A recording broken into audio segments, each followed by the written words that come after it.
শুভ সকাল সবাইকে। আর সবাইকেই জানাই ঋষভের চ্যানেলে অনেক অনেক স্বাগত। তো ঋষভকে যেমন রোজকার স্কুলে দিয়ে আসি, স্কুলে দিয়ে আসার পরেই ছাদে আসি জামা কাপড় কেচে মেলানোর জন্য।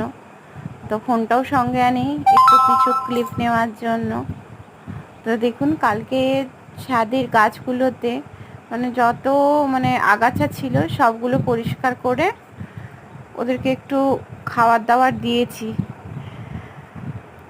তাই এই ছাদটা একটু সবুজ সবুজ মনে হচ্ছে। আর রাতে একটা বৃষ্টি হয়েছে, তার জন্য বৃষ্টির জল পেয়ে আরও ওরা সবুজ সবুজ হয়ে গেছে, সুস্থ হয়ে গেছে, হাসি খুশি হয়ে গেছে।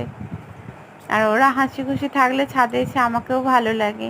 আর ওরা রোদে ঝলসে শুকনো হয়ে গেলে সেটা আমাকে একদম দেখতে ভালো লাগে না, কারণ অনেক কষ্ট করে গাছগুলোকে বড় করেছি আমি। তো স্নান হয়ে গেছে। তো স্নান করার পর আজকে 18তম চন্দন যাত্রার দিন। তো আজকে অনেক রজনীগন্ধা ফুল ফুটেছিল, তাই ভগবানকে একটা ছোট্ট মালা আমি বানিয়ে দিয়েছি। আর জবা ফুল তো রোজই ফোটে অনেক অনেক, আর টগর ফুল সব সময় থাকে, গোলাপি জবা, মোটামুটি জবা ফুলটা থাকে। আর স্থলপদ্মও একটা ফুটেছিল, কালকেও স্থলপদ্ম একটা ফুটেছিল।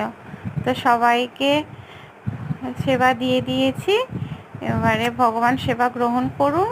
আমি এইটুকুই ভিডিও করলাম। টাটা সবাইকে, আশা করি সবাই ভালো থাকবেন।